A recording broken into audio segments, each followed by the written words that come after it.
See, there's a big misconception out there today, huge misconception out there today, that church is basically about, is like this situation where you go to it, you physically go to it, or you watch it, and someone who has the gift of, they talk for a while, and it's decent, and you like it, and then there's also usually some pretty cool singers that are like, oh man, that, and then there's like this, sometimes there's this chill that you get, like, ooh, that was so good. Church was good today, I got goosebumps. I love going to that church. Every time there's the song, it just hits me. Kind of like when Elvis used to go to church. You ever see how, when he starts, I'm not going to do the hip gyrations or anything like that, but you get that feeling.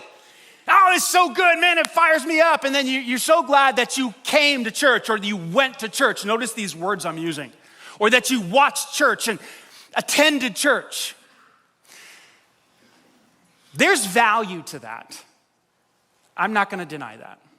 But that is not what God had in mind when he thought up this concept of church. That is not what Jesus had in mind when he laid his life down for the church. That it would be a place that you go to like you go to a restaurant. And then after you're done eating, you walk out and say, man, that was pretty good. That was good. That steak was good. What do you think of those Brussels sprouts? Oh. You ever been to O'Charlie's? O'Charlie's, they got those rolls that come out with like the glaze, whatever, honey or whatever that is. They just melt in your mouth. O'Charlie's, oh my gosh, it's amazing. Let's go to O'Charlie's. That's what we do. And what ends up happening is we end up treating church like we do a restaurant. Man, it's so good. Every time I go, I get the chills. I get the fired up, get fueled up for the week. And again, I'm not dissing that, or I'm not dissing O'Charlie's buns or whatever they're called, rolls.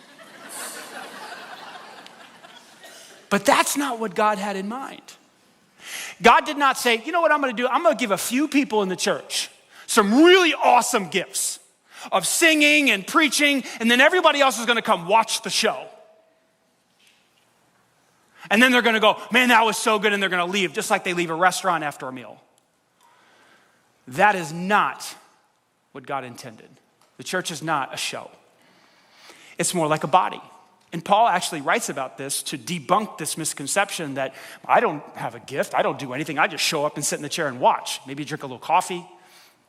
Watch. This is what Paul said. Our bodies have many parts, and God has put each part where he wants it. So if you think of your body, your toes and your feet and your ankles and your knees and your calf muscles and your elbows and your neck and your fingers and your eyeballs and all that stuff, all of the stuff is in its place because that's exactly where God wants it, because each part has a function. Okay, you with me? That's Paul's illustration. He's like, the same thing is true about the church. The church is one body, but it has all these different parts and they all have a function. And then he says this, how strange a body would be if it only had one part. Imagine you, right? Your body, one giant foot.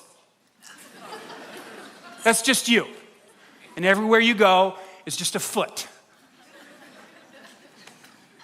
No face, no mouth, just a foot.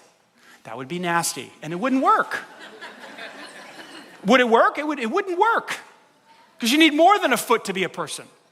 A lot of you come to church and you're like, this is your concept of church. I can't wait to hear the sermon. One big mouth. Wonder what Danny's going to say. Wonder what Pastor Cody's going to say. Whoever's speaking. Oh, I just can't wait to hear the message. This is your view of church. One gigantic mouth. This won't work, because the church is not one part of the body. The church has many parts. The church needs fingers. The church needs toes. The church needs eyeballs. The church needs a brain. Think. Church needs legs, elbows, knees, everything. Like everyone has to participate if the church is going to fulfill its mission. Is this making sense? Yes or no?